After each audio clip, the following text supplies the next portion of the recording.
नमो नारायण सज्जनों, ये संसार केवल मात्र प्रपंचात्मक विषयों से भरा हुआ है और इस संसार में रहते हुए हम इन प्रपंचात्मक विषयों से अपने आप को समय रहते यदि बचा लें।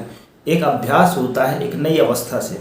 उस अवस्था में पुरानी गाड़ी ज़्यादा सफ़र नहीं कर पाती ना। एक दूसरी अवस्था में हम सोचें कि हम वो सफ़र करें तो वो सफ़र संभव नहीं होता।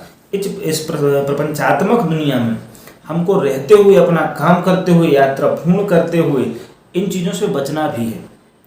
कौन कौन ये 3 चीज़ें हैं जो हमारे प्रपंच में ज़्यादा हमको उलझाती हैं संसार के प्रपंच में। इस विषय पर चर्चा है। चैनल पर नए हो तो चैनल को सब्सक्राइब कर लें और वीडियो को अधिक से अधिक शेयर करें। प्रयास करें कि रुक करके कुछ क्षण वीडियो देखते हैं। आइए इस विषय में चर्चा करते हैं। सज्जनों, संसार में सबसे बड़ा प्रपंच होता है अपने अहंकार में डूबे रहना। ये प्रपंचात्मक विषय है भैया। मैं मेरा, जब तक मैं और मेरा नहीं जाता हमको बोध नहीं लगता।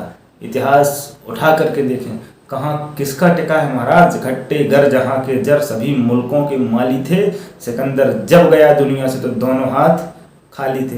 ये एक इस्लामिक शायर ने उसके ऊपर कफन में लिख के सिकंदर को उठाया था, तो उसका भी इतिहास पढ़ें। इकट्ठे गर जहाँ के जर सभी मुल्कों के माली थे। सिकंदर गया दुनिया से तो दोनों हाथ खाली थे।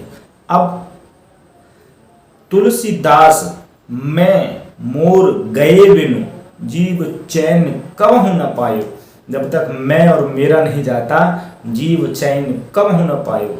तो मैं मेरा ये जिस दिन प्रपंच खत्म हो गया, पहला। दूसरी बात, हम माने देहाभिमान, अज्ञानता, अमानित्वम अधम्भित्वम। अमानी हो जाओ, अदम्भी हो जाओ। जो अंदर हो वो बाहर रहो। दम्भ का अर्थ रहता है कि जो अंदर हो वो बाहर नहीं हो। मतलब अंदर तो हो सकता कुछ ऐसे तत्व हों, बाहर बड़ी शीलता का दिखा रहे हैं, शीलता दिखा रहे हैं, ठीक है ना। तो अदम्भी हो जाओ, कोई दम्भ मत रखो। अमानित्वम अदम्भित्वम, अमानी हो जाओ, मान की कोई भावना न रखो।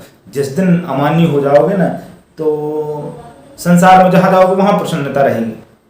हाँ, पुण्य पुरुष का हम ही सुखशाई, तुलसीदास जी कहते हैं। जहाँ चले जाओगे वहाँ आपको प्रसन्नता। वास्तव में सत्यता भी तो है, पर ये मन बुद्धि पर प्रेशर देता है, जिसके चलते हमको मन और बुद्धि का खेल है महाराज। पूरे शरीर को कंट्रोल करना है, सबसे ज़्यादा तो मन ही है, छठी इंद्रिय। जिस दिन अमानी हो जाओगे ना महाराज, तो कई बार सुना चुका हूँ, 1 सेकंड में फिर से समझ लो। दत्तात्रेय जमीन में लौट रहे थे, राजा यदु लौटे, बोले कुछ नहीं, फक्कड़ बाबा कितना खुश है भैया, हम लोग आ रहे, हम इतनी टाइट सिक्योरिटी के साथ आ रहे।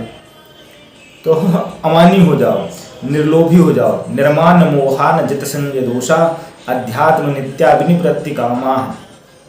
जिस दिन आप उन चीज़ों को पकड़ लोगे, एक बात बताएं, हम कब तक उन चीज़ों को मानते रहेंगे, वही मैं और मेरा, कभी ये कभी वो परिस्थिति। क्या जीवन इसी के लिए मिला? जीवन को तो जियो महाराज। इसका कोई पल भर का ठिकाना नहीं भैया। रात को सो, सुबह सुबह होती है, नहीं होती। जीवन को जियो और ऐसे जियो कि अंततः बोध लगे कि हाँ हमने जीवन को जिया। ईश्वरी भक्ति करना है, उस भक्ति से जुड़ करके जियो। पूरा यहाँ का जो ड्यूटीज़ हैं वो जितनी बने जैसी बने उसको पूरा करो, यहाँ का प्रपंच जो है। पर जो अपनी ड्यूटी है, ईश्वर के यहाँ से हम आए हैं, ईश्वर के यहाँ से हमको जाना है। ये जब कॉन्सेप्ट बोध लगाने का, मैं तो हर वीडियो में, हर विषयों में, हर सत्संग में, भागवत आदि में, पुराणों में जहाँ होता है एक ही चीज़ कहता हूँ। मेरा फेवरेट एक विषय भी है और मैं उस चीज़ को बहुत मानता हूँ कि बोध लगाने का जो फॉर्मूला है वो पकड़ लोगे महाराज, तो कम से कम एक ऐसी शांति का अनुभव कर सकोगे। आज मैं व्यक्तिगत इस एज में हूँ, दैट टाइम, इसमें वो फॉर्मूला की मेरे को ललक है और मैं नित्य प्रति उसको पकड़ने का ऐसा प्रयास करता हूँ। काफ़ी हद तक प्रवेश होने लगा। किसी को इतनी चीज़ मिल गई ना, अपन प्रसन्न है महाराज, कोई दिक्कत नहीं, डज नॉट मैटर। हमको कोई मैटर नहीं करता। हमको भी इतनी मिल गई ना तो वो भी कोई मैटर नहीं करता। जो व्यवस्था बन रही, राम जी बना तो रहे। मैं इस टाइप की आदत डालते जा रहा हूँ।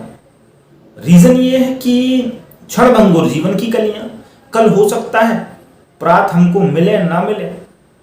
कल प्रात को जान मिली न मिली, मलिवाचन से सुचि सुंदर वायु, फिर प्रातः काल चली न चली, और कली काल को ठार लिए फिरता, फिर तन से जान झिली न झिली, भजले हरि नाम हरि रसना, कल प्रात को जान मिली न मिली। अच्छा, अपने में एक चीज है, अपन प्रयास इस तरीके से करते हैं और उसको 95% हम प्रयास ही करेंगे कि हम माने ही माने उन सिद्धांतों को, उसमें हम खो जाते हैं, हमको जिसमें रस आता है।